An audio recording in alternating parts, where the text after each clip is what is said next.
la bienvenue pour écouter cette conférence sur le bilan carbone qui concerne donc tout le monde. C'est une conférence qu'on fait en partenariat avec Descopolitan, chez qui nous sommes depuis quelques mois, chez qui nous sommes bien, voire très bien. Et avant de commencer et vous expliquer justement ce que c'est que le bilan carbone d'un point de vue très pratico-pratique avec notre spécialiste et nos invités entrepreneurs juste après, je vais laisser la parole à Anne qui va nous donner quelques informations sur Desco. Bonsoir à tous, merci Aurélie. J'espère que tout le monde m'entend bien. Merci à ceux qui sont présents, bonjour à ceux qui nous écoutent de loin, ou ceux qui nous regardent avec un décalage de temps puisque la conférence est enregistrée et sera disponible ensuite en vidéo. On est très heureux d'accueillir cette conférence, d'une part parce que c'est toujours bien de faire des événements avec nos résidents et aussi parce que Descopolitan, en tant que réseau d'espaces de coworking, est très attaché à sa propre performance en matière d'éco-responsabilité. Le bâtiment dans lequel on se trouve, c'est le flagship de la marque Descopolitan Voltaire. On en a deux autres à Paris et on se développe actuellement dans d'autres villes dans la région. Et c'est un bâtiment qui a été labellisé Very Good par le label Green. Je ne sais pas si je prononce bien tout ça. Et nous-mêmes, on s'est astreint à faire notre propre bilan carbone. Alors c'était avant de nous rencontrer, donc du coup on est passé par un autre opérateur et c'était il y a un petit peu de temps déjà. C'est notre cofondateur lui-même qui a mené le projet et il est toujours bon de rester connecté aux sujets qui sont des sujets brûlants et qui nous concernent tous. Et juste pour conclure, pour dire un mot sur qui sommes-nous, on est donc un réseau d'espaces de coworking plutôt premium, et j'espère qu'on est bien. Et on propose en fait des solutions d'espaces de travail, que ce soit à l'heure à la journée ou des espaces résidents, comme vous, en bureau fermé ou des postes en open space. On a aussi des salles de réunion. On a la capacité de faire des événements assez chouettes, par exemple sur le rooftop ou dans des espaces un peu insolites. Et enfin, à Voltaire, petite particularité, nous avons un hôtel. C'est le bâtiment qui est en face et pour ceux qui ne sont pas là, ils peuvent venir nous visiter. Très bonne conférence à tous et à tout à l'heure. Merci Anne. Alors je précise que, étant nous-mêmes une entreprise Bicorp, de travailler avec des fournisseurs responsables, ça fait partie aussi de nos recherches. On a choisi Descopolitan aussi pour leur responsabilité sur leur bâtiment. Voilà, alors on va commencer la conférence. Donc aujourd'hui, donc je me présente, moi je suis Aurélie Giraud, pour ceux qui ne me connaissent pas, je suis la cofondatrice et la dirigeante de Lune Transition. Et je serai accompagnée de Johan qui fait partie de la communauté des managers, parce qu'on est une entreprise communautaire.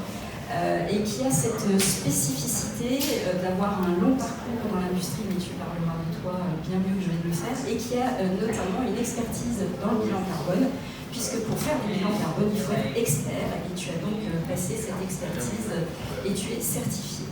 Et nous aurons la joie également, parce que ce qui est important pour nous, c'est que vous ayez une vision très concrète du bilan carbone et que ce ne soit pas juste de la théorie, d'avoir des témoignages de nos invités. Donc Edith Le Tournel, qui ne peut pas être présente ce soir, mais qui interviendra via le webinaire qui est actuellement en ligne.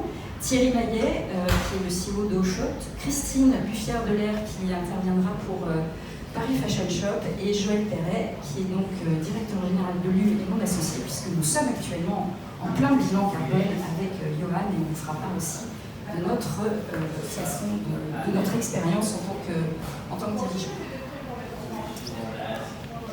Juste deux petits mots concernant l'UE pour que vous sachiez qui on est, pour ceux qui ne nous connaissent pas. Donc l'UE Transition, c'est une entreprise de management de transition qui a cette particularité, c'est qu'on a été fondé depuis le début sur une communauté de managers professionnels, dont Johan fait partie et certains d'autres qui sont en face de moi.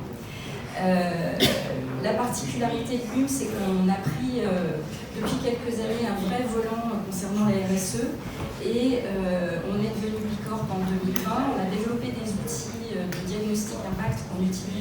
chez nos clients pour pouvoir à la fois déterminer quelle est leur maturité RSE, mais également quels sont les risques qui sont associés au fait de ne pas rentrer dans une démarche RSE structurée. Donc nos managers sont tous formés à la RSE et c'est quelque chose pour nous qui est donc essentiel. Et faire cette conférence sur le bilan carbone s'inscrit directement dans cette volonté de transformer les entreprises et de participer à l'effort commun. Voilà, mais on va tout de suite passer au sujet. Et donc Johan, je vais te laisser la place pour que tu nous expliques concrètement, mais Johan, à quoi ça sert un bilan carbone? Bonjour à tous, je vais commencer par me présenter. Je suis effectivement manager de transition chez LUM. J'ai une expérience de 20 ans dans le domaine de la supply chain et du transport et depuis 4-5 ans je me suis spécialisé sur des projets spécifiquement de transition énergétique appliqués au domaine du transport ou de transformation digitale appliquée au domaine du transport. Et donc effectivement récemment je me suis formé et donc homologué, je me suis fait homologuer à la méthode bilan carbone, qui est une méthode française mais qui peut être utilisée un peu partout dans le monde. Alors à quoi ça sert un bilan carbone pour une entreprise? Qu'est-ce que c'est un bilan carbone? Alors, qu'est-ce que c'est un bilan carbone? Un bilan carbone, en fait, c'est le fait de quantifier toute l'activité d'une entreprise, tout ce qui rentre dans une entreprise, tout ce qui en sort, tout ce qui est fait à l'intérieur de l'entreprise, et de le quantifier non pas en euros comme on le fait habituellement avec un bilan comptable, mais de le quantifier en émissions de gaz à effet de serre. Et ces émissions de gaz à effet de serre, on les transforme généralement en CO2. Il y a plusieurs gaz à effet de serre, il n'y a pas que le CO2. Mais pour que ce soit un peu plus simple, de la même manière que quand vous avez une entreprise multinationale et qu'elle a plusieurs monnaies dans ses comptes, à un moment elle fait une équivalence dans sa monnaie préférée, dollar, l'euro ou une autre. Et ben c'est la même chose pour les gaz à effet de serre. On va faire une équivalence en CO2, alors peut-être pas rentrer dans le détail des équivalences et du PRG, ainsi de suite, mais en tout cas on transforme le méthane, on transforme les SF6, on transforme les différents gaz à effet de serre en CO2. Et puis on va comptabiliser toute l'activité de l'entreprise, donc encore une fois ce qui rentre, ce qui sort et ce qui est fait à l'intérieur de l'entreprise, sous cet aspect gaz à effet de serre, émission de gaz à effet de serre. Alors un bilan carbone, est-ce que c'est obligatoire? Et pourquoi une entreprise ferait un bilan carbone? Alors oui, c'est obligatoire dans plusieurs cas. Si on parle d'entreprise, c'est obligatoire pour les entreprises de plus de 500 salariés. Donc ça peut être, pourquoi une entreprise le ferait, ça peut être une raison. Si vous avez plus de 500 salariés, c'est une obligation. Très sincèrement, il n'y a pas aujourd'hui de pénalité si cette obligation n'est pas respectée. Et puis, si la seule motivation est de respecter uniquement la réglementation, à ce moment-là, ma recommandation à moi, ça serait de faire un bilan très très simple, le plus simplifié possible. Il y a des bilans carbone en ligne qui existent, qui sont très rapides à faire, qui sont assez peu engageants et qui ne sont pas très chers. Donc si la seule volonté c'est de respecter la réglementation, à ce moment-là, il faut faire quelque chose de simple. Et puis, dans 2 ans, 3 ans, 4 ans, quand vous avez envie de faire quelque chose d'un peu plus poussé, notamment au niveau du plan d'action après le bilan carbone, alors à ce moment-là, c'est bien de prendre un cabinet ou un manager de transition pour aller un petit peu plus loin dans l'analyse et dans la mise en place de l'action. Sinon, je vous ai listé ici là, sur le tableau quelques raisons, quelques bonnes ou très bonnes raisons de réaliser un bilan carbone. Alors, je vais commencer par ce qu'il ne faut pas attendre d'un bilan carbone, c'est une baisse des coûts. Il y a une seule, alors moi j'ai jamais vu de baisse des coûts à la suite de la réalisation d'un bilan carbone, mais hypothétiquement il pourrait y avoir une situation si vous avez une entreprise qui est très très énergivore, vous consommez énormément d'énergie et vous n'avez jamais travaillé ce poste de dépense. Alors généralement, si vous consommez beaucoup d'énergie, vous avez cherché à en économiser. Et donc vous avez déjà travaillé sur la réduction de vos coûts énergétiques. C'est pour ça que c'est une situation très hypothétique. Généralement, les actions qui vont suivre un bilan carbone, elles vont vous coûter de l'argent. Par contre, on n'est pas obligé de tout faire en une fois, et un bilan carbone, c'est plutôt une stratégie très long terme. Donc c'est des plans d'action qu'on va étirer dans le temps. On va étirer dans le temps pour des raisons budgétaires, et puis on va étirer dans le temps aussi pour des raisons techniques, parce que toutes les solutions n'existent pas encore. Donc ce qu'il ne faut pas attendre d'un bilan carbone, c'est une baisse de coût. Par contre, ce qu'on peut attendre d'un bilan carbone, donc respecter une obligation réglementaire, ça on en a parlé, remporter des appels d'offres. Oui, il y a de plus en plus d'appels d'offres qui incluent une notation, une part de leur notation sur le fait d'avoir réalisé un bilan carbone et d'avoir réduit son empreinte carbone. Par contre, il ne faut pas s'attendre, si on a un appel d'offres à répondre pour la fin de la semaine prochaine, c'est trop tard pour appeler un consultant. On n'aura pas le temps, c'est un peu plus long que ça, le process bilan carbone. Donc si vous voulez remporter des appels d'offres grâce à votre bilan carbone, prévoyez des appels d'offres qui seront émis dans 6 mois, dans 1 an, mais pas avant. Communiquer sur son reporting extra-financier, ça peut être une motivation, c'est relativement complexe quand même, c'est pas quelque chose que je recommande, parce qu'en fait, il est absolument impossible de comparer 2 bilans carbone. Si on imagine 2 entreprises qui auraient exactement la même activité, exactement le même chiffre d'affaires, le même nombre de personnes, mais l'une aurait une cantine en interne et l'autre ne l'aurait pas, et bien celle qui a la cantine, on va compter le bilan carbone de la cantine, on va compter les plats dans la cantine, et puis celle qui n'a pas de cantine, où les salariés rentrent chez eux pour manger, on ne va pas compter le bilan carbone. Donc celle qui a une cantine, et qui a priori quelque chose qui est plutôt satisfaisant pour les salariés, elle va avoir un moins bon bilan carbone. Donc comparer 2 bilans carbone, c'est absolument impossible, parce qu'il faudrait connaître dans le détail tous les bilans carbone, tout ce qui est inclus. Et donc, communiquer sur un reporting bilan carbone, vous pouvez le faire en communiquant sur des évolutions. Donc j'étais là, j'ai mis en place telle action et ça m'a permis de réduire de temps. Ça, c'est une bonne communication. Mais communiquer pour se comparer à d'autres, c'est très très compliqué. Ce que votre bilan carbone va vous permettre d'améliorer par contre, c'est votre image de marque auprès de vos clients, auprès de vos banquiers aussi. C'est des choses qui sont de plus en plus regardées. Alors, les clients, les appels d'offres, c'est un petit peu la même thématique. Les banquiers aussi, de plus en plus, regardent ce que vous réalisez en termes d'empreinte carbone et ça a une incidence sur vos taux de financement. Ça va aussi améliorer votre marque employeur de la même manière pour recruter les meilleurs talents, pour les conserver. Un bilan carbone et surtout le plan d'action qui suit, c'est en général de bons projets, de bons moments pour fédérer les équipes et pour les amener avec soi dans des projets ou dans des situations qui vont leur donner envie de rester dans l'entreprise ou de rejoindre l'entreprise. Ensuite, j'ai noté la stratégie RSE. En fait, le bilan carbone, c'est une petite brique de la stratégie RSE. La RSE, c'est beaucoup plus large que ça. Mais l'empreinte carbone, ça fait partie de la RSE. Et donc, travailler son bilan carbone, c'est travailler en partie sa RSE. Sur l'impact climatique, donc réduire son bilan carbone, ça va être réduire ses émissions de gaz à effet de serre.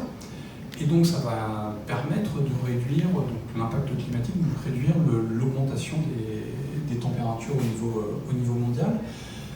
Ce qui est important pour moi, c'est que c'est effectivement quelque chose que le bilan carbone va permettre d'améliorer. Pour autant, ça ne doit pas être une fin en soi. C'est-à-dire que si votre seul but, c'est de réduire l'impact climatique, on est sur des effets qui sont vraiment à très long terme et où il est très difficile de déterminer l'impact de sa propre entreprise. Sauf à ce qu'on soit une entreprise excessivement émissive, mais il y a très peu d'entreprises dans ce cas-là. Donc ça peut faire partie des motivations, par contre ça ne doit pas être la seule motivation. Et pour moi, la meilleure de toute la motivation, c'est en fait de travailler, d'améliorer la résilience de son entreprise, ou ce que j'ai appelé d'améliorer son SWOT. En travaillant en bilan carbone, on va chercher, en fait, on va analyser tous les flux et toute la dépendance que votre entreprise peut avoir, votre entreprise et vos sous-traitants, aux énergies fossiles. Et on va chercher à réduire cette dépendance aux énergies fossiles, ce qui fait que vous allez mettre votre entreprise dans une situation où elle sera moins dépendante des fluctuations du coût des énergies fossiles. On sait que ce sont des énergies qui fluctuent très fortement et qui vont plutôt fluctuer à la hausse. Vous allez être aussi moins dépendant de la fluctuation, et là c'est plutôt des fluctuations aussi à la hausse, des taxes sur ces énergies, et notamment toutes les taxes carbone qui se mettent en place petit à petit.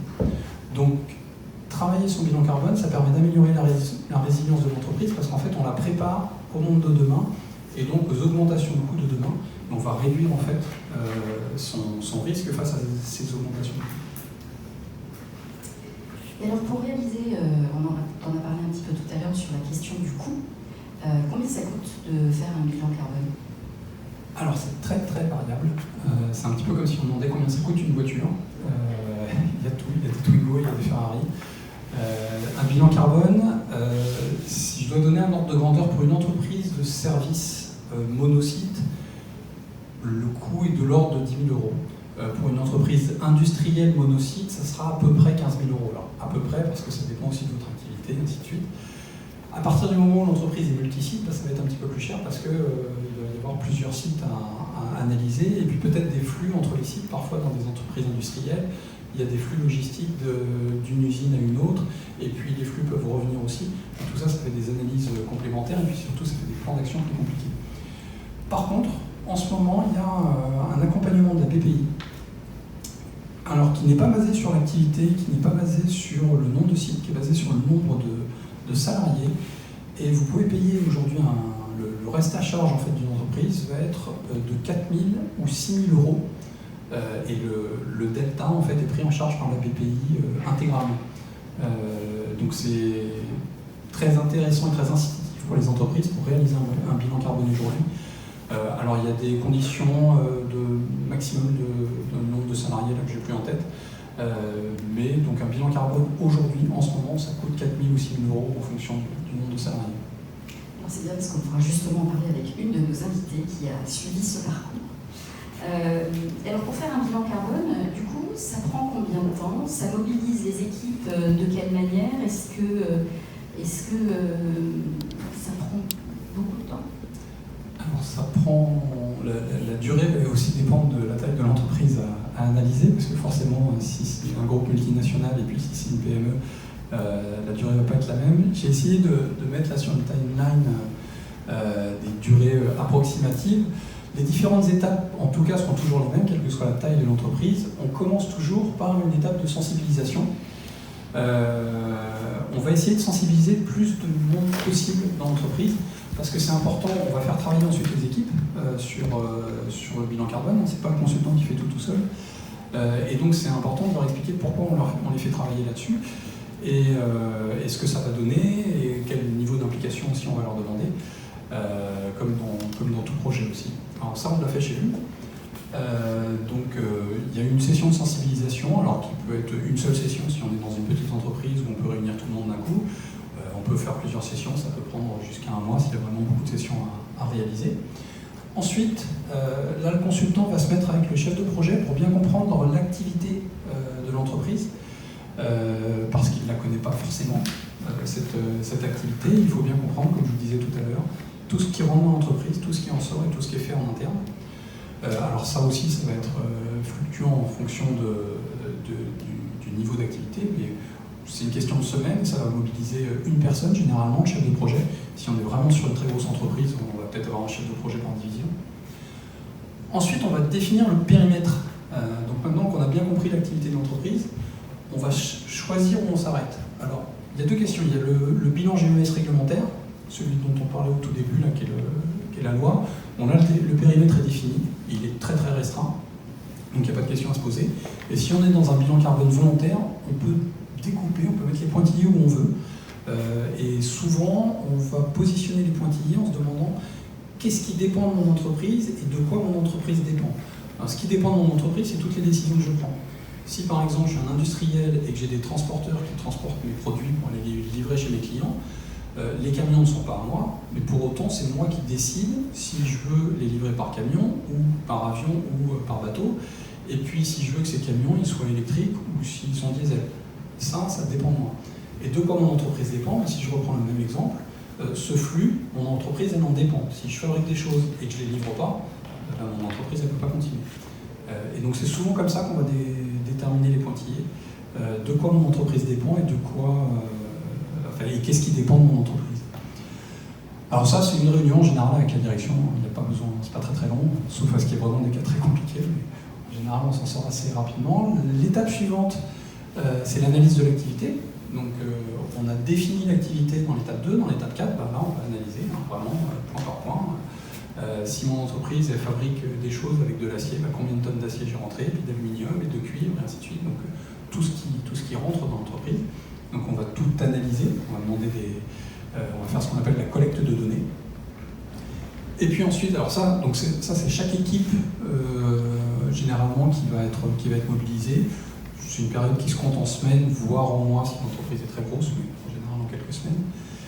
Et puis ensuite, là le consultant va se mettre à travailler seul, pour le coup, et il va transformer ces tonnes d'acier, ces tonnes de cuivre, ainsi de suite, en émissions de gaz à effet de serre. Donc on fait ça par des facteurs d'émission. Et puis là, le consultant revient présenter, alors j'ai pas mis à la présentation quand même des résultats, qui est quand même très logique, on ne garde pas les résultats pour soi.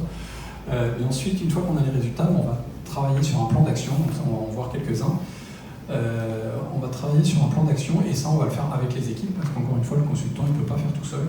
C'est pas lui qui va dire bah, tiens vous allez changer le process et puis là au lieu de mettre de l'acier vous allez mettre de l'acier recyclable. Il a besoin de l'équipe qui va lui dire bah, si c'est de l'acier recyclable à ce moment-là l'impact ça va être ça, il faut peut-être qu'on rachète une machine, il faut peut-être qu'on recalibre la machine, ça va nous coûter tant, ainsi de suite et ça va nous prendre tant de temps. C'est possible ou c'est pas possible. Et puis enfin surtout c'est pas une étape mais c'est une réalité. Ce plan d'action qu'on a écrit, on va le revoir de temps en temps, alors généralement minimum tous les 3 ans, et puis surtout on va le faire vivre pendant 20 à 30 ans parce qu'il y a une stratégie de décarbonation, encore une fois on n'aura pas un résultat au bout d'un an, c'est une stratégie sur 20 à 30 ans. D'accord. Donc à la fin de ce processus, tu nous remets un rapport, et ce rapport, concrètement, par rapport à ce que tu viens de nous dire, il va nous servir à quoi ? Alors le rapport, en fait, il va reprendre toutes les données. Ça, c'est pour le prochain bilan carbone. En général, on fait un bilan carbone tous les 3 ou 4 ans. Donc pour le prochain bilan carbone, il est important de bien comprendre comment on a collecté les données et là où on s'est arrêté, pour le prochain consultant qui le fera. Et puis la deuxième partie du rapport, c'est le plan d'action. Et c'est ça la partie la plus importante, on va dire, pour l'entreprise. C'est quelles actions on a décidé de mettre en place, avec quelles échéances, et donc le fait de le mettre en place. C'est là aussi où on va avoir la différence entre un cabinet qui fait des bilans carbone, et qui les fait très très bien, et puis un manager de transition qui, lui, s'installe dans l'entreprise et ne s'arrête pas le jour de la remise du plan d'action, qui a été écrit avec les équipes, mais qui va mettre en place les actions avec les équipes, donc qui s'inscrit vraiment dans la durée dans cette démarche-là. Si on prend un exemple de rapport, alors là je l'ai mis sous format histogramme parce que c'est un peu plus visible comme ça, mais ça sera souvent présenté aussi avec des histogrammes. Il y aura bien sûr des tableaux, mais souvent il y a un histogramme pour que ce soit un peu plus visuel. Là j'ai pris un exemple d'une société de services. Et typiquement, quasiment toutes les sociétés de services, quelle que soit leur activité, ont à peu près le même type de bilan carbone. Ce qui va compter, c'est les locaux, et donc dans les locaux, c'est le chauffage, la climatisation. Et ensuite, les déplacements domicile travail, déplacements professionnels, et puis les services qu'elles achètent, alors des services financiers, comptables, juridiques, mais tout un tas de services qui peuvent être achetés. C'est souvent les 3 premiers postes dans une société de services.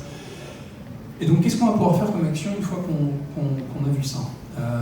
Par exemple, on va pouvoir mettre en place un petit peu de télétravail. Si on décide avec l'entreprise de mettre en place un peu de télétravail, ça va nous permettre de réduire le poste chauffage et climatisation à la condition qu'on réduise aussi le nombre de mètres carrés. Parce que si j'avais 100 personnes et 1000 mètres carrés, et que je mets en place un accord de télétravail qui a 70 personnes maximum au bureau en même temps, mais que je garde les 1000 m², il n'y a absolument aucune économie, ni en euros, ni en émissions de gaz à effet de serre. Si par contre, je réduis mes bureaux de 1000 m² à 700 m², je vais avoir moins à chauffer, moins à climatiser, je vais consommer moins d'électricité pour la lumière, et donc là j'aurai une réduction des gaz à effet de serre. À noter que cet exemple-là, c'est un des rares exemples où on fait des économies dans un bilan carbone. Il n'y en a pas beaucoup, mais il y en a quand même quelques-uns. Ensuite, déplacement domicile-travail, le télétravail peut aussi réduire les émissions liées au déplacement domicile-travail. Alors c'est pas aussi simple que ça, il y a des contre-exemples aussi, mais généralement ça peut être une des solutions.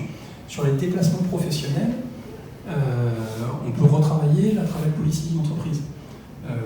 Certaines entreprises ont une travel policy où elles disent au-dessus de 2 heures en train, on peut prendre l'avion, si on passe 2 heures à 3 heures, à 4 heures, à 5 heures, on va réduire forcément les émissions de gaz à effet de serre de cette partie déplacement professionnel.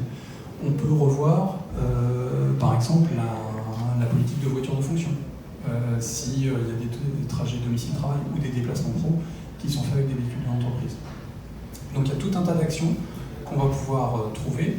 En général, on va aller les chercher sur les postes les plus importants, mais de temps en temps, on pourra en trouver aussi sur d'autres postes, des postes plus petits, mais où il va y avoir des actions quasi immédiates qui ne vont pas rapporter grand-chose, mais qui vont ne rien coûter et rapporter tout de suite. Donc autant les mettre en place. Et sur une société de service comme celle-ci, il y a souvent des commerciaux sur la route avec des voitures de fonction, qui sont émettrices de gaz à effet de serre. Et du coup, sur ces sujets-là que tu connais bien notamment, comment ça se passe? Alors, oui, sur les...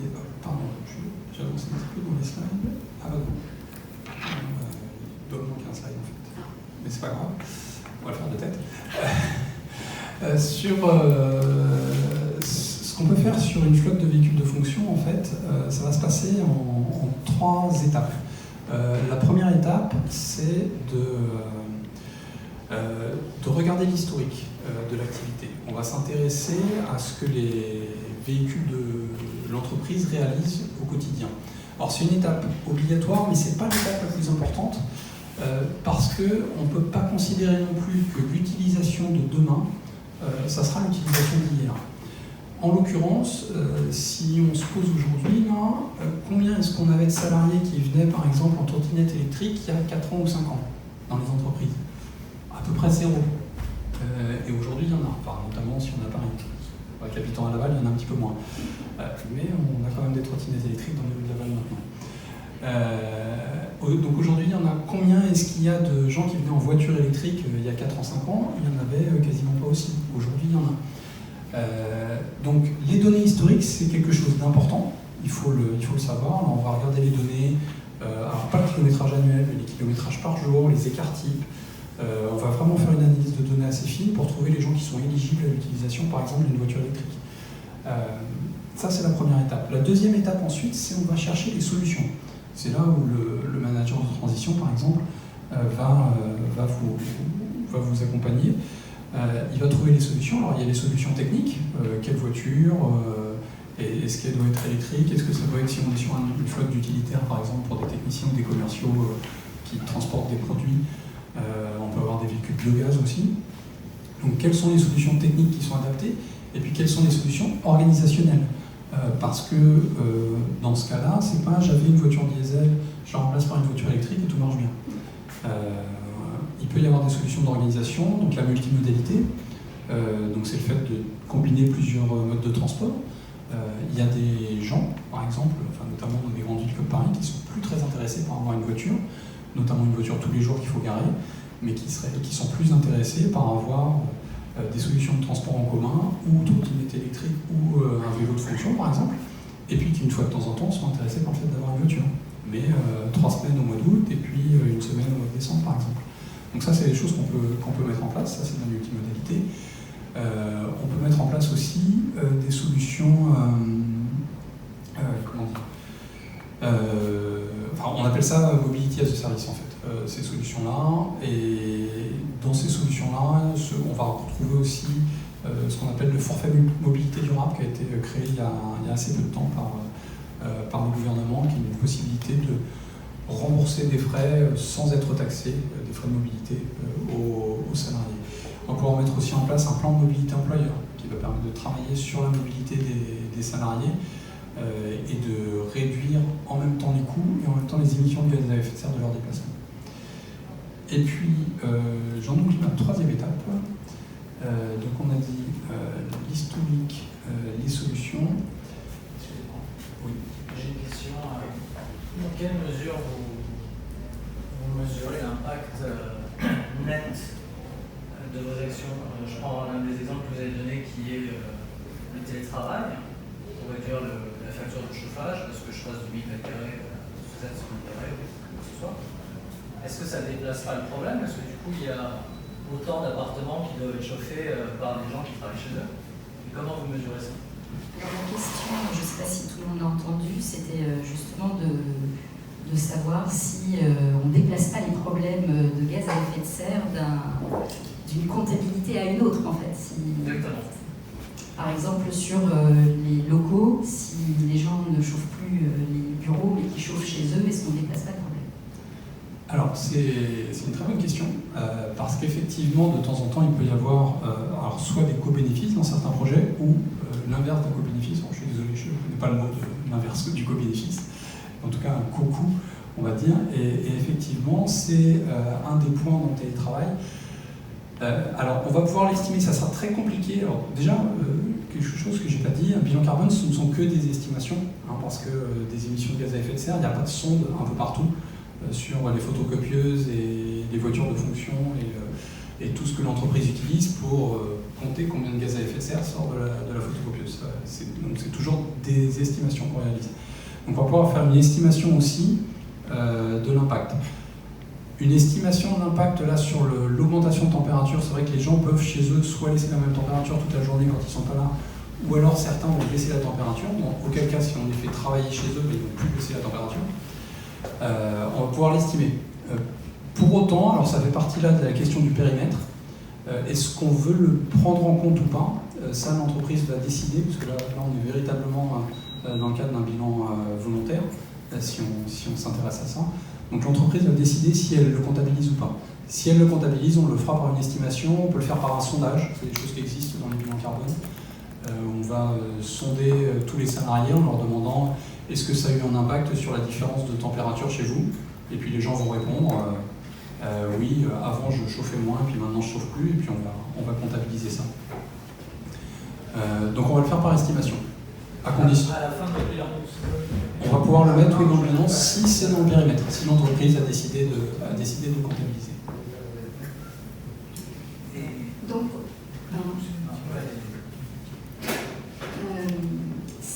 donc là on parlait des entreprises de services, mais du coup quand on est une usine ou une industrie, est-ce que ça se passe de la même façon?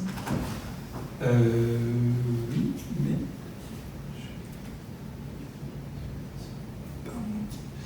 Je pense que j'ai dû oublier un slide. J'avais le même slide avec une entreprise industrielle, mais c'est pas grave, je vais vous expliquer. Une entreprise industrielle, en fait, ce qu'on va retrouver en plus d'une entreprise de service, c'est ce qu'on appelle dans le jargon des bilans carbone les intrants. Donc en fait, c'est toutes ces matières premières.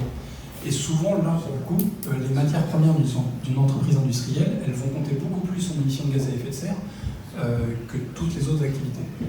Et donc c'est là où il va y avoir la grosse différence entre une entreprise industrielle. Alors l'énergie va être très différente aussi, donc chauffer des bureaux et puis alimenter des fours par exemple dans les entreprises qui ont des fours, c'est pas tout à fait la même chose, c'est pas la même énergie. Donc là la barre d'histogramme est beaucoup plus grande. Et puis sur la partie intrant, donc matière première, on va analyser les matières premières par une. Et donc on va s'intéresser à tout ce que l'entreprise achète en termes de matières premières, alors pour sa production et puis aussi pour ses emballages, enfin vraiment toutes les matières premières qui rentrent dans l'entreprise. Sur les voitures de fonction, ce que je produis, donc il va falloir que je l'expédie chez mes clients. Et donc ça c'est très émetteur de gaz à effet de serre, les expéditions de produits. Et oui, en France, le secteur du transport représente 31% des émissions de gaz à effet de serre au niveau national. Alors tout transport confondu, à peu près la moitié de ces 31%, c'est la mobilité des personnes, et notamment la mobilité individuelle en voiture. Et puis l'autre moitié, c'est la mobilité des marchandises. Alors, je mets dans l'autre moitié l'aérien qui transporte quand même beaucoup plus de personnes que de marchandises. Mais donc à peu près la moitié c'est grosso modo les voitures et l'autre moitié c'est tout le reste que les voitures, donc à peu près 15-16% pour tout le reste. Et donc les camions comptent à peu près pour la moitié de cette moitié, donc à peu près pour 7-8% du bilan carbone français, enfin des émissions de gaz à effet de serre en France. Alors si on est une entreprise industrielle et qu'on décide de décarboner ses transports, sa logistique, on va avoir tout un tas de solutions. Et ces solutions, on va les avoir qu'on soit propriétaire des camions ou qu'on sous-traite son transport. C'est la même chose. On peut, en partenariat avec avec son transporteur, lui demander d'utiliser des camions de technologies différentes. Alors, on ne va peut-être pas détailler là aujourd'hui l'histogramme que j'ai mis là, mais en fait, on va faire pour chaque solution technique ce qu'on appelle une analyse en cycle de vie. Une analyse en cycle de vie, elle va comptabiliser les émissions, enfin 3 types d'émissions. La première chose, c'est les émissions pour la production du véhicule ou du moyen de production. On peut faire exactement la même chose sur une machine dans une usine. Donc on comptabilise les productions liées à la production du véhicule.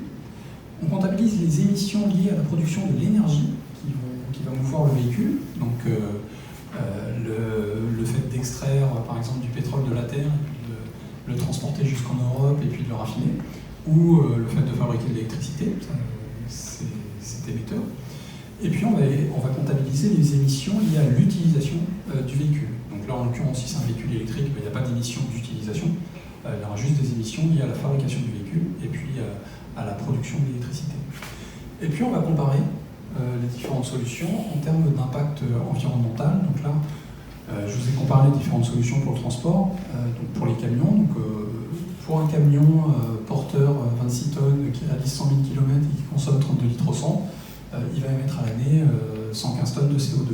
Et puis si ce même camion vous passez à l'électrique, il va émettre 31 tonnes de CO2, donc on divise à peu près par 4 en passant à l'électrique. En comptabilisant bien les 3 types d'émissions, la production du véhicule, la production d'énergie et puis l'utilisation du véhicule. Voilà comment on va faire pour choisir sa solution. Moi j'ai une petite question. Alors, Romain, tu avais une question supplémentaire? Non? En fait, la question c'était un suivi de votre réponse, c'est si l'entreprise a le droit de décider, enfin c'est logique, c'est celle qui paye, mais du périmètre, est-ce que ça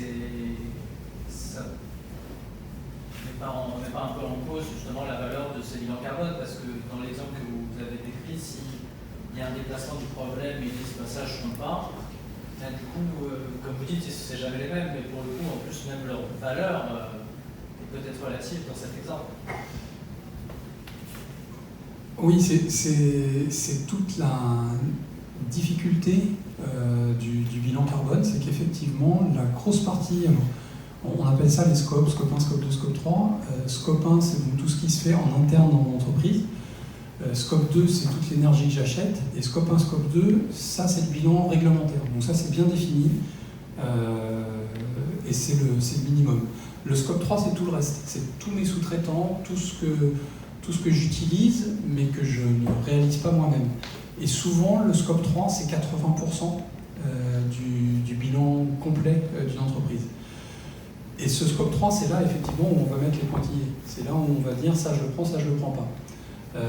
Si vous êtes dans une démarche, je ne sais pas comment dire ça, honnête intellectuellement, ou si vous avez vraiment envie de faire bouger les choses, vous n'essayez pas de minimiser votre bilan carbone, vous essayez de tout comptabiliser et puis de l'améliorer petit à petit. Si vous êtes dans une démarche où vous voulez juste remplir votre obligation réglementaire, vous faites juste scope 1, scope 2, c'est-à-dire que vous ne comptez à peu près statistiquement que 20% de vos émissions, donc c'est très très peu, et vous avez rempli la réglementation. Généralement, les gens qui se lancent dans un bilan carbone volontaire avec le scope 3, en fait elles le font avec la volonté d'améliorer les choses. Ça ne veut pas dire que 100% des gens n'ont pas une arrière-pensée derrière, mais généralement elles le font avec la volonté d'améliorer les choses, et donc elles ne vont pas forcément exclure des choses. Par contre, elles vont ne pas agir sur certaines choses parce que soit elles n'ont pas les moyens de le faire, enfin les moyens financiers de le faire, soit elles n'ont pas les moyens techniques de le faire. Des fois il y a des solutions qui n'existent tout simplement pas aujourd'hui, qui sont très compliquées en termes d'organisation. Voilà. Donc des fois on peut comptabiliser quelque chose, savoir que ça existe, et puis ne pas agir dessus parce qu'on ne peut pas tout faire en même temps. Encore une fois, c'est pour ça que c'est des stratégies à 20-30 ans. On ne peut pas tout faire aujourd'hui, on ne peut pas s'imaginer être... Il y a des entreprises qui annoncent des carbone neutrales en 2030. Très très difficile d'imaginer. 8 ans à partir d'aujourd'hui pour être neutre en carbone, c'est quasi impossible. Il faut vraiment être dans une activité très spécifique. Et ça sous-entend qu'il n'y a pas d'aléas incontrôlables comme par exemple l'environnement. Merci beaucoup Johan. On va faire intervenir nos invités. qui vont nous expliquer justement de manière très concrète la manière dont ils ont commencé leur bilan carbone, ou finalisé leur bilan carbone, ce que ça leur a apporté. On va commencer par Edith. Alors Edith, qui devait être avec nous, a eu un empêchement physique, donc, enfin de déplacement en tout cas, donc elle a souhaité quand même être avec nous au moins en visio. Alors le système ne permet pas de la voir, mais en tout cas on peut l'entendre. Alors Edith, absolument, on t'entend. Donc Edith, est-ce que tu peux nous dire dans ton entreprise qui tu es et ton entreprise, et puis comment tu mènes justement cette question du bilan carbone chez Frontech? Oui, merci de donner cette occasion. Donc, je me présente Edith de Tournel, je dirige la société Frontech, qui est une société de conseil et intégrateur de services dans la relation client, et on est une centaine de consultants dans le pure activité de service. Un petit problème technique, nous ne t'entendons plus. En 2019 exactement, mais ça s'est accéléré à partir de 2020, comme vous l'imaginez, du fait du Covid et de tout ce que cela a entraîné. Et dans ce cadre-là, pour resituer le contexte de notre bilan carbone, on a effectivement mis l'accélérateur en 2020 sur un certain nombre d'actions, tout simplement en positionnant ces actions au niveau de notre stratégie, de notre comité de direction. C'est-à-dire qu'on avait quelques actions de mécénat jusque-là, on était soucieux des aspects sociaux, mais on n'avait pas de véritable politique et stratégie RSE. Donc c'est en 2020 qu'on l'a lancé, et on a, alors ça aboutit petit à petit à renforcer un certain nombre d'actions, notamment insertion par l'embauche d'un alternant handicapé, par le développement toujours encore du mécénat pour pouvoir apporter une aide dans notre domaine, à savoir la gestion de la relation client à des associations, et l'adhésion au Global Compact, qui est un tout début, puisque ça nous encourage à mener des actions dans le développement durable, dans le domaine RSE. Et donc le bilan carbone, on a pris le temps de choisir, mais on vient de débuter ce bilan carbone en choisissant une solution assez simple, parce qu'effectivement on n'a pas d'outil de production, on n'a pas d'usine à proprement parler. Un outil assez simple pour nous inciter à nous l'approprier et à rentrer dans ces dynamiques de progression, de réduction de notre bilan carbone. Et la raison pour laquelle on a accès à... Et voilà.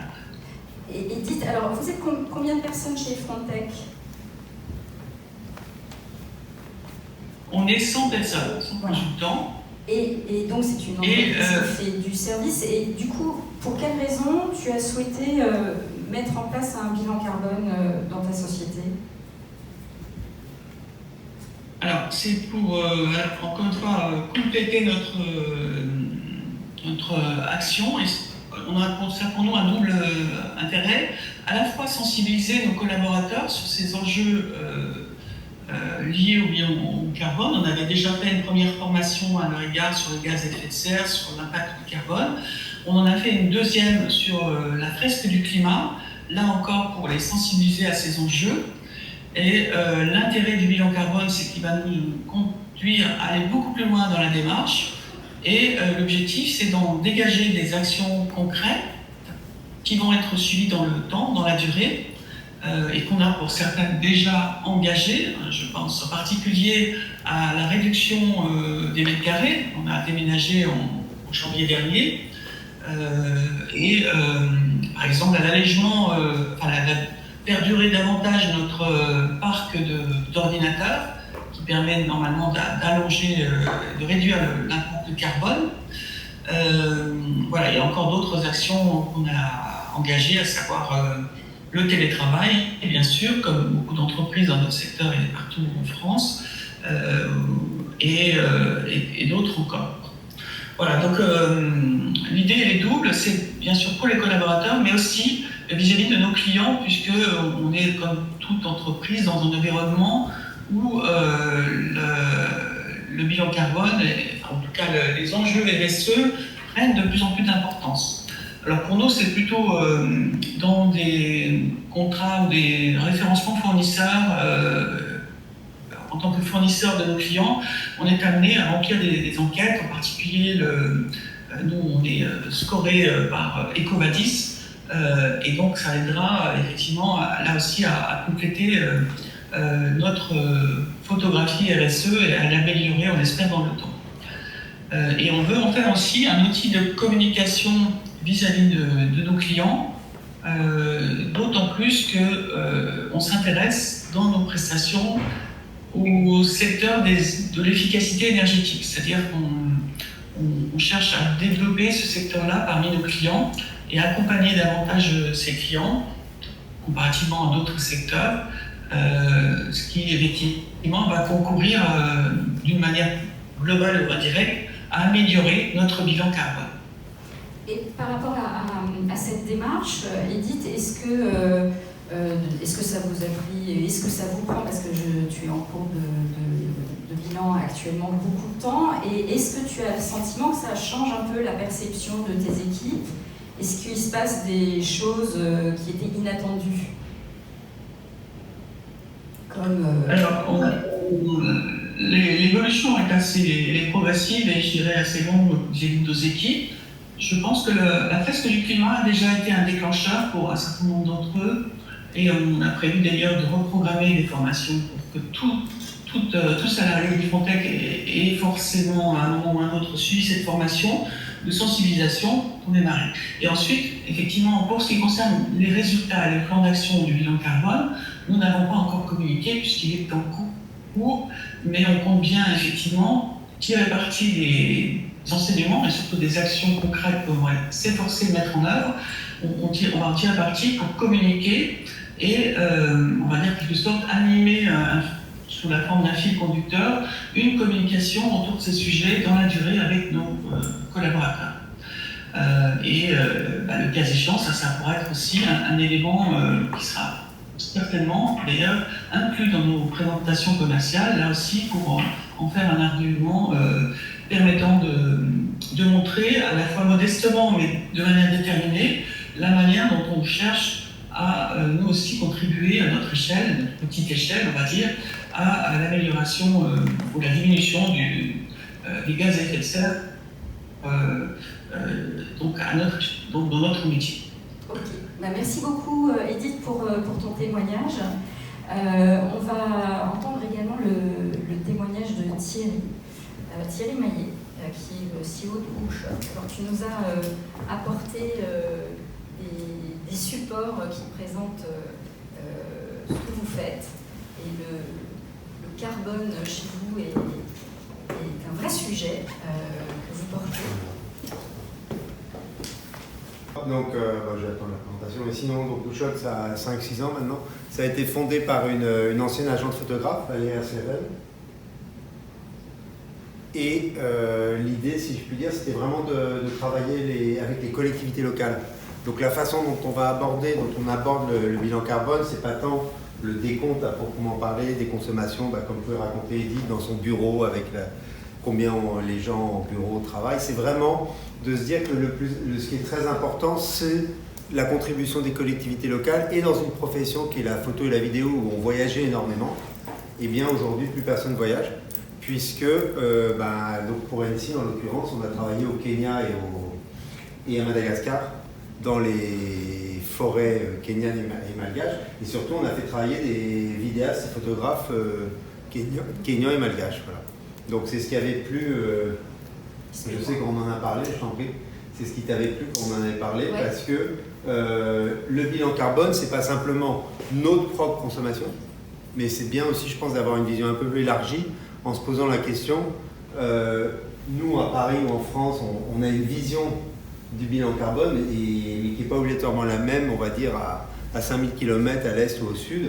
Et c'est un peu ce qu'on vit dans les COP, par exemple, où les Indiens ou les Africains, ils aimeraient bien quand même arriver à nos niveaux de vie, et pas obligatoirement ce qu'on les condamne dès le départ, si je puis dire, d'une certaine façon, à ne pas pouvoir croître parce qu'on leur donnerait plus accès à certaines activités, certains business. Donc ça, c'est vraiment ce qui est au cœur de notre philosophie, c'est de faire travailler les communautés locales, et c'est ce qui a animé donc Valérie Seven, la fondatrice, depuis la création de Hootshot. Aujourd'hui, elle est présidente d'honneur, elle n'est plus en activité au quotidien, si je puis dire, mais elle continue à être très impliquée sur cette démarche, et c'est elle donc qui a conduit ce projet avec la communication corporate du groupe de la marque NC, voilà, un cognac. Et on y arrive.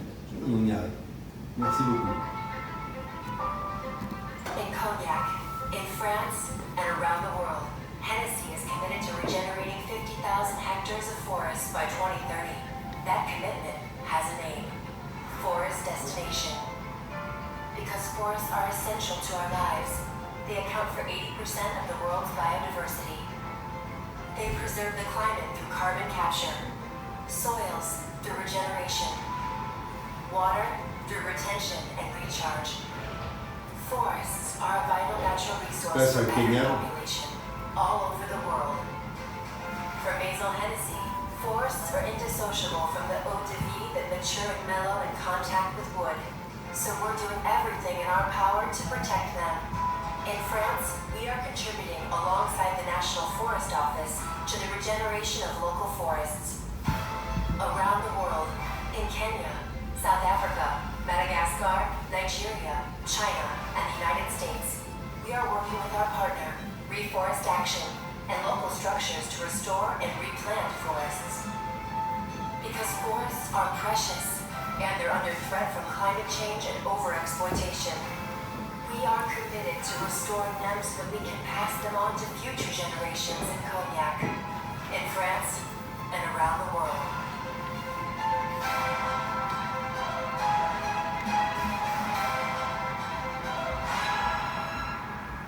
Voilà, le film a été médaille d'argent donc à Deauville au Green Festival il y a une dizaine de jours.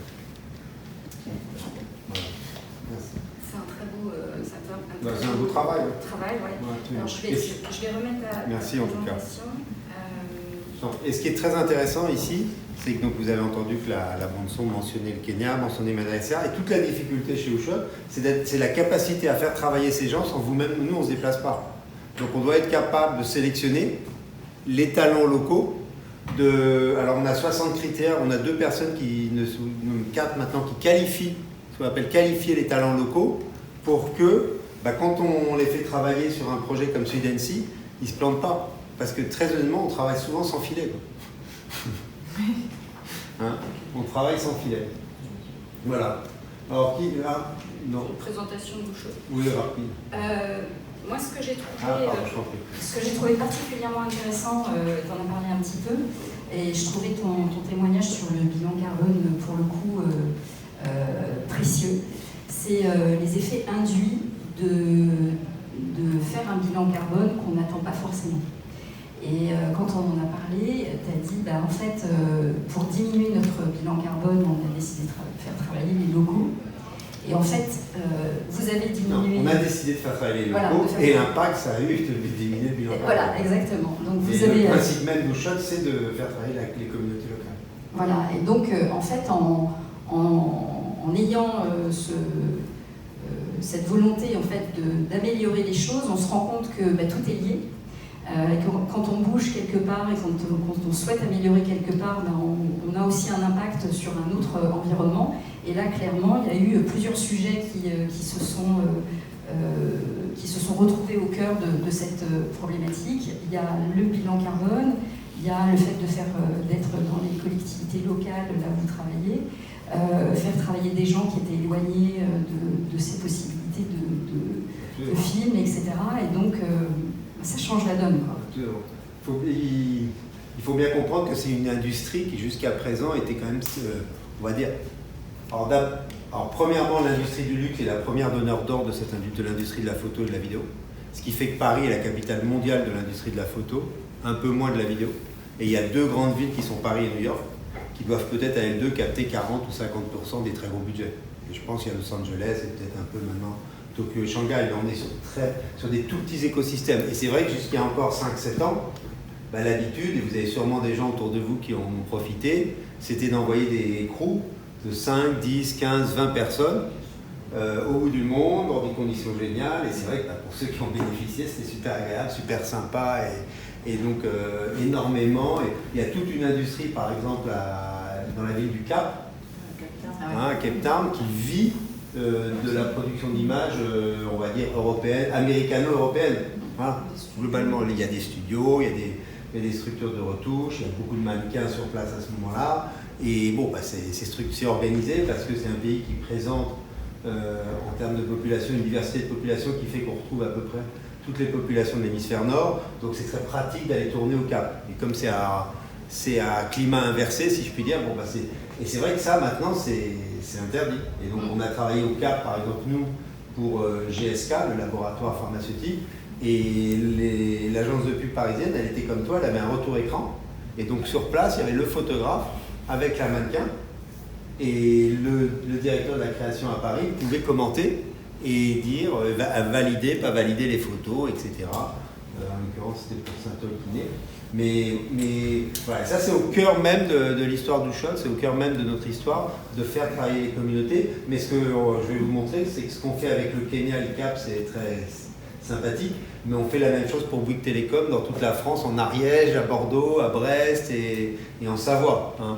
Parce que là, le phénomène que vous avez de l'industrie de la photo hyper concentrée dans quelques villes mondiales pour le luxe, c'est de nouveau la même chose en France, puisque 40% de l'industrie est concentrée en Île-de-France. Voilà. Donc, mais ça veut dire qu'il y a quand même 60% de talents en dehors de l'Île-de-France qui ont eux aussi, si je puis dire, le droit et la possibilité de travailler sur des beaux projets sympas et qui font très bien.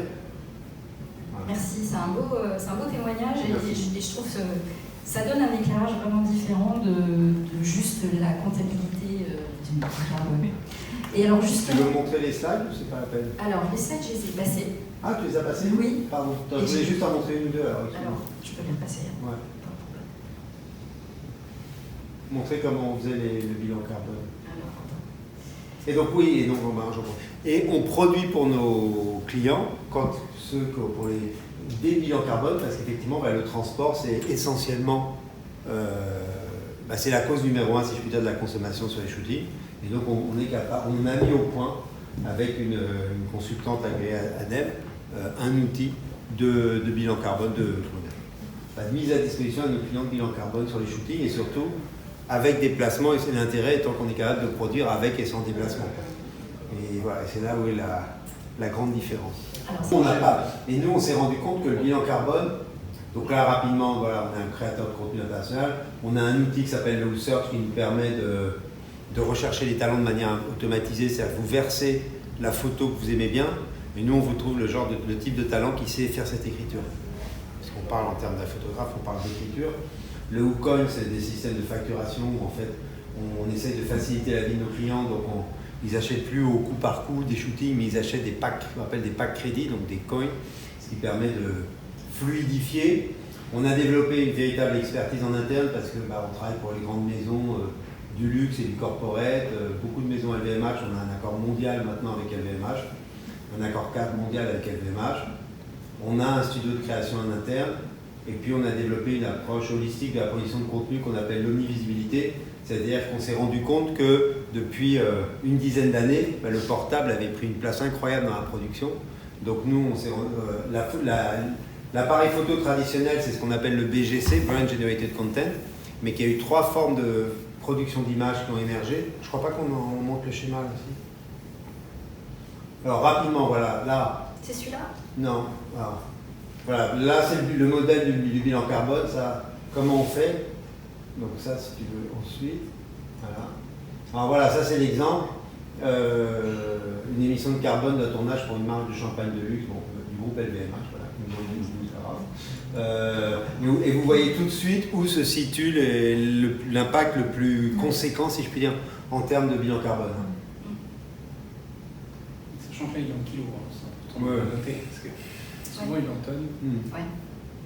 Voilà, donc là, pour Omega, on a fait une campagne mondiale, on a travaillé dans le monde entier en simultané avec aussi bien un Cassis qu'au Japon, qu'en Corée du Sud, qu'aux États-Unis. Donc on est capable, mais toujours avec des locaux. Donc et évidemment pour la marque, ce qui est super intéressant, c'est qu'elle a un seul interlocuteur ou interlocutrice, basé en l'occurrence à Paris, qui gère tout pour elle. Voilà, bah ça c'est le tournage du Kenya, donc vous voyez un peu la différence. L'impact est immédiat. C'est énorme. C'est énorme. C'est énorme et c'est limpide d'une certaine façon. Sans parler du fait que la méthode classique, ou la méthode, j'ai pas vu ça mais je leur ai dit de mettre ancienne, la méthode ancienne, vous prenez beaucoup de risques. Parce que vous envoyez des personnes qui ne connaissent pas, et vous avez vu quand il faut aller tourner dans les forêts kenyanes, bah, il vaut mieux avoir un Kenyan qu'un Européen quand même, je pense qu'il connaîtra mieux. Pardon ? Le problème de météo. Le problème de la météo, complètement. Là, par exemple, on bosse pour se loger, et se loger a besoin de faire des shootings dans toute la France. Au début, ils envoyaient des Parisiens, mais il me racontait, voilà, une des raisons, c'est qu'à chaque fois qu'il arrivait à Lille, il pleuvait, donc la photo était dégueulasse, donc il fallait qu'il les retourne, etc. Bon, bah oui, c'est sûr que quand vous avez un Lillois, bah, il sait quel jour et à quelle heure il regarde le ciel, il sait s'il faut ou pas sortir. Donc c'est comme, tout est plus. En fait, travailler avec des personnes sur place, c'est comme vous facilitez la vie tout simplement, au lieu de vous la compliquer d'une certaine manière. Envoyer des gens, c'est compliqué. Tu veux dire qu'on a arrêté d'être fou? Bah, non, mais il y a une autre chose qu'on a montée pour des marques, et même pour ici, pour NC, c'est qu'avant, un shooting classique ou à l'ancienne, c'était 10 à 12 semaines de travail parce que vous aviez un temps fou de préparation, réservation des billets d'avion, des hôtels, qui partaient, organiser les départs, ce qui voulait dire que pendant que les gens étaient sur place, ben, ils n'étaient pas à Paris pour bosser, donc pendant ce temps-là, c'est qui allait les remplacer, etc. Et donc vous étiez incapable de monter un shooting, un gros shooting, une grosse prod comme ça en moins de 3 mois. Là, on est capable maintenant de monter des prods en 2 semaines. Donc ça aussi, ça impacte énormément. Donc c'est pas que, et là, effectivement, on ne le calcule pas, mais le coût direct, il faudrait le calculer. On pourrait si on voulait, mais l'impact est immédiat. Hein. Et puis, effectivement, à la fin, vous faites travailler des Kenyans et pas des Parisiens, et c'est bien. C'est sûr. Voilà, donc Bouygues Télécom, on fait ça en France entière, clairement. Donc dans les Deux-Sèvres, c'est quelqu'un de la région des Deux-Sèvres qui va shooter. Donc voilà, à gauche, ça a été clairement pour une compagnie, on a travaillé pour la SCOR, on a shooté tous les immeubles de la SCOR dans le monde, la compagnie des réassurances. Donc on voit tout de suite l'impact immédiat entre le local bleu et le non local en rouge. Voilà, Ruinart au Portugal. C'est très spectaculaire. Voilà, EDF en France. Donc on ne travaille pas que pour LVMH ou Hermès ou des maisons comme ça, quoi. Ça a un impact aussi pour EDF ou... Ruinart, ça c'est pour le Liège. Habitéo. Pardon? Non, je disais Habitéo. Habitéo. Donc c'est une start-up 3D, dans la 3D, la PropTech. Et NC, les tournages locaux, ça vous avez vu. Voilà, donc vraiment l'importance de ce travail avec les communautés locales. Donc bienveillance et respect évidemment, valorisation du travail et rétribution au prix juste. On est arrivé avec, en termes financiers, à mettre en place des flux qui font qu'on arrive à payer maintenant les fournisseurs en France entière à 30 jours et généralement à l'étranger on descend à 10 jours. Parce que c'était aussi un métier où les gens payaient très mal. Pour ceux qui ont fréquenté ce métier, avec notamment les championnes les pires étant les agences de pub, hein, bien sûr, qui payaient super mal. Pour ceux qui ont fréquenté ce métier. Alors du coup, ça permet de faire... Et qui continue. Ouais. Merci beaucoup Thierry, c'est super intéressant. Et du coup, ça me permet de faire une transition avec notre prochaine invitée, qui elle aussi connaît bien le monde du luxe et qui travaille aujourd'hui pour une marque dans la mode qui s'appelle Paris Fashion Shop. Je vais remettre... Bonjour à tous. Christine, tu travailles donc chez Paris Fashion Shop et tu t'occupes de la RSE. Alors Paris Fashion Shop, tu peux nous dire ce que ça fait exactement? Alors Paris Fashion Shop, c'est la marketplace des professionnels de la mode. Donc c'est une plateforme digitale qui met en relation 1200 marques et grossistes parisiens, enfin franciliens plus exactement, avec 120 000 boutiques en France et dans le monde. Une grosse proportion en Europe, mais on a aussi des clients aux États-Unis ou dans les autres. Et donc c'est la fast fashion qui effectivement n'a pas forcément cette image de respecter la RSE, mais c'est exactement ce que veut faire Paris Fashion Shop et c'est ce que tu es venu faire chez eux. Et donc vous commencez un bilan carbone. Alors pourquoi vous commencez un bilan carbone? Alors je vais remettre les choses dans le contexte. Effectivement, tu attaques de front la problématique du secteur de la mode, c'est vrai, bien entendu. Il y a des vrais enjeux qui sont la traçabilité des produits, parce qu'il faut remonter très très loin pour savoir d'où le coton ou d'où les autres fibres arrivent, et c'est très compliqué. Ça, c'est le premier enjeu. Le deuxième enjeu, c'est la désindustrialisation de l'Europe en matière textile. C'est qu'aujourd'hui, en Europe, on ne sait plus fabriquer des grosses séries, on peut fabriquer des petites séries, mais pas les grosses séries. Effectivement, nous, on est dans un marché de masse. Donc, il y a tout un tas d'enjeux, j'en cite que deux. Donc, évidemment, on ne va pas s'attaquer tout seul à toutes ces problématiques-là. Néanmoins, Paris Fashion Shop est une start-up qui veut avoir un impact positif. Donc, on est extrêmement engagé sur toutes les questions sociales, sociétales, de gouvernance. Je vous donne deux exemples. On a mis en place une formation pour les jeunes de la Seine-Saint-Denis, puisqu'on est à Aubervilliers avec les grossistes. On a mis en place cette formation. Au moment comme tu le sais, dans le réseau Croissance Plus, au moment du premier confinement, Jackie a très vite développé une plateforme pour pouvoir sourcer des masques pour permettre aux entreprises de tourner, etc. Donc l'entreprise est vraiment très engagée sur ces questions-là. Donc il était normal aussi qu'on s'engage à notre échelle sur la dimension environnementale. Donc déjà dans l'offre de Paris Fashion Shop, on réduit le bilan carbone. Pourquoi? Parce qu'en fait, un détaillant, une boutique qui se trouve, prenons Orléans, quand elle va commander des t-shirts chez le grossiste A et des pantalons chez la marque B, au lieu d'envoyer un carton de chacun de ses fournisseurs, en fait, les colis vont être groupés chez Paris Fashion Shop et vont partir en fait en un seul colis. Donc déjà, on a dans notre proposition même cette réduction de l'empreinte carbone. Et puis, nous, on veut aller plus loin parce qu'on estime qu'on a tous notre part de responsabilité, qu'on soit individuel, start-up, PME ou grand groupe, et on ne veut pas attendre que ce soit une obligation légale. On a vraiment envie de le faire, et comme vous le disiez tout à l'heure, on va sur le scope 3 parce qu'on va aller voir où est-ce qu'on peut gagner des émissions, optimiser les choses, etc. Donc on est dans cette dynamique de vouloir avoir un impact positif, ou en tout cas de réduire nos impacts négatifs, et puis la politique des petits pas. Et on travaille sur d'autres choses. On travaille par exemple dans l'industrie de la mode, il y a un autre problème, c'est la surproduction. Donc on travaille aussi par l'IA avec une société qui est spécialisée à faire des prédictions. Donc en fait, nos clients reçoivent toutes les semaines les tendances, c'est-à-dire qu'il y a des milliers de sites qui sont scannés, et on dit ce qui marche cette semaine, c'est la robe à fleurs, le sabot, etc. Ce qui leur permet de ne pas acheter des articles qui vont leur rester sur les bras. Et on essaye aussi de travailler en amont avec les grossistes. Donc en fait, c'est à notre échelle, encore une fois, on n'est pas Zara, à notre échelle, c'est d'accompagner et d'entraîner l'ensemble de notre communauté. Donc on a donc les grossistes et les marques, et on avale les boutiques de mode.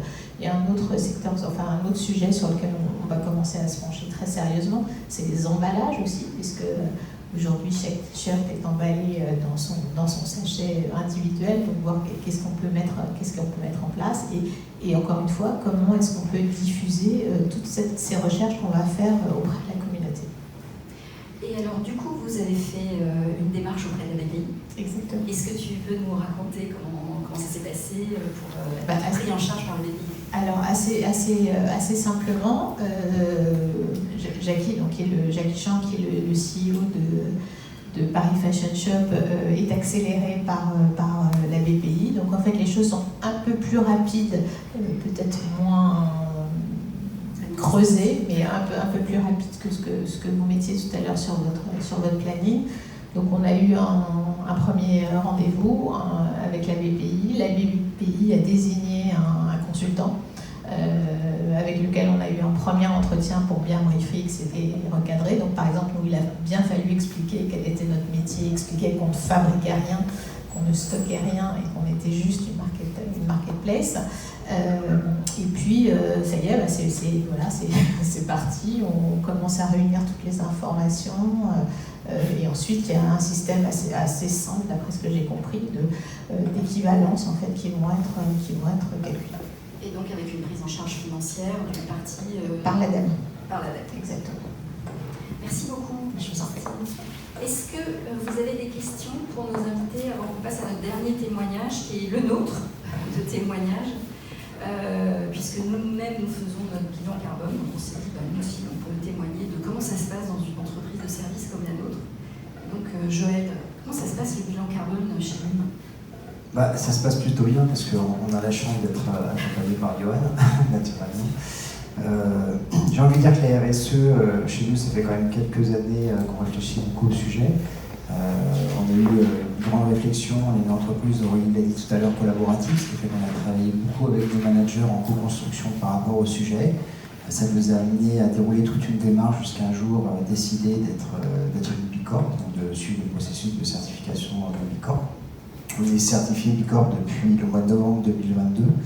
Et pour ceux qui sont un peu au courant des certifications... 2020, oui, pardon. Parce que novembre 2022, c'est pas encore. Et pour ceux qui sont un peu au courant des certifications, en fait, ça dure 3 ans, donc on va bientôt passer de nouveau à la moulinette. Ce qui fait qu'on réfléchit régulièrement à ce que l'on peut mettre en place dans notre périmètre, des choses sur lesquelles on peut avoir de l'action et qu'on pourrait présenter aussi dans le cadre de notre recertification donc d'ici l'année prochaine. C'est la raison pour laquelle on a commencé le bilan carbone. On s'est dit pourquoi pas, puisqu'on fait un diagnostic, on regarde un petit peu notre situation, puis on s'est aperçu que sur le sujet on n'avait pas fait grand chose. On a décidé de s'y atteler. Donc on a commencé avec Johan, les premières étapes qu'il vous a décrites tout à l'heure. Et puis là on va commencer à compter. Donc pour ceux qui ont envie de faire du bilan carbone, il faut quand même avoir une personne dans l'équipe qui a une petite appétence. J'ai envie de dire pour les chiffres. Donc là, Aurélie a la chance, ça tombe sur moi. Donc c'est plutôt bon, mais voilà, il faut avoir un petit peu cette fibre aussi, parce qu'au début, on explique son métier, on explique ce qu'on fait, donc ça c'est plutôt, j'ai envie de dire, facile. Ça se passe plutôt très bien, puis après, on reçoit un beau fichier Excel où là, il faut tout comptabiliser. Donc là, il faut avoir une petite appétence pour les chiffres, et puis après, regarder ce qu'on a envie de faire. Nous, on a pas mal de choses. On est une société de management de transition, c'est-à-dire que nos managers interviennent dans les entreprises un peu partout en France. Et on a la volonté, et par là, au-delà, oui, tout à fait. Et on a cette volonté aussi de sensibiliser nos clients sur l'impact que va avoir la mission du manager par rapport à sa localisation, son déplacement, les déplacements qu'il pourra avoir ou pas à faire durant sa mission. Ça peut être un levier pour nous pour continuer à sensibiliser nos clients sur le sujet. Alors, c'est pas des mannequins, mais on va avoir un peu la même problématique que Thierry Maillet, et de favoriser peut-être les managers de transition plus locaux et travailler un peu plus local. Voilà, ça fait partie des choses sur lesquelles on réfléchit aussi. Oui, en tout cas, je pense qu'on réfléchit à mettre ça de manière contractuelle aussi dans nos contrats, avec contractuellement définir les différents moyens de transport et valoriser pour que le client ait la vision de ce que ça représente sur cette échelle. Merci Joël. Est-ce qu'il y a des questions supplémentaires? Oui, j'avais une question. Merci d'abord pour tous ces témoignages et cette présentation. J'avais une question pour vous, Johan. Tout à l'heure, vous avez évoqué les deux niveaux. Il y a le niveau un peu contraignant et le niveau j'ai envie. Comment on fait, comment on témoigne de cette dimension auprès des dirigeants d'entreprise pour qu'ils aient envie? Est-ce que c'est quelque chose qui vient de la culture de l'entreprise, de la personne elle-même? Est-ce que c'est la déclinaison d'un raisonnement particulier? Il y a une analyse, un diagnostic fait dans l'industrie, dans l'entreprise elle-même? comment il a envie de favoriser cette... Alors, moi, je n'ai jamais eu à convaincre quelqu'un. Effectivement, quand ils arrivent devant soit un cabinet qui fait des bilans carbone, soit un manager de transition, ils savent déjà s'ils ont envie de faire juste le réglementaire ou s'ils ont envie d'aller un petit peu plus loin. Donc je ne saurais pas dire comment on fait pour convaincre quelqu'un d'aller un peu plus loin. Après, c'est un peu les raisons que je donnais tout à l'heure, c'est-à-dire que ce qui va convaincre un dirigeant d'entreprise, c'est toutes les contraintes qu'il a, par exemple de recrutement, par exemple pour remporter des marchés, pour se financer, où à un moment, il va y avoir tout un tas de petits signaux qui vont lui dire, son DRH qui va lui dire on n'arrive pas à recruter des talents parce qu'on est challengé sur ce qu'on fait pour l'environnement. Et puis son directeur financier qui va lui dire on aurait pu avoir un meilleur taux de financement si on était labellisé, certifié par exemple Bicorp. Le conseiller financier m'a dit qu'on pouvait gagner 0,2%, 0,3% sur le crédit. Et donc tous ces petits signaux-là, à mon avis, vont petit à petit convaincre les dirigeants. Après, très sincèrement, quand ils arrivent devant moi, ils sont déjà convaincus de faire plus ou de ne faire que le réglementaire. En général, s'ils veulent faire que le réglementaire, ils ne vont pas avoir un manager de transition. Ils font ça en ligne et c'est très suffisant. C'est très très bien. Mais c'est vrai que la question sur l'envie ou la nécessité, elle se pose. Je dirais que, à la limite, peu importe, l'essentiel, c'est vraiment s'y mettre. Et que ce qu'on peut observer, notamment nous, quand on est sur le diagnostic RSE, et qu'on aborde justement les risques, on voit bien la sensibilité aux risques, ce qui est normal, mais il y a quand même une forme d'appétit qui vient en mangeant, et la fierté de faire des choses qui sont chouettes dans son entreprise fait des petits dans l'esprit des gens, et on a envie d'être encore plus fier de soi. Donc finalement, ça se nourrit, et on arrive à changer un peu de paradigme dans son esprit, de se dire que travailler pour le bien commun, faire des choses pour le bien commun et essayer de changer la donne, c'est peut-être bien aussi. Je crois que nous avons terminé. Merci à tous et à toutes d'avoir été présents et puis à nos invités d'avoir témoigné. On avait envie de vous proposer quelque chose de très concret et je pense que ça a été très concret. Et on vous enverra, pour ceux qui étaient en ligne, la présentation, pour ceux qui étaient présents également. Comme ça, vous pourrez continuer à réfléchir sur ces sujets quand vous en aurez envie. Merci beaucoup. Merci. Merci. Merci à vous.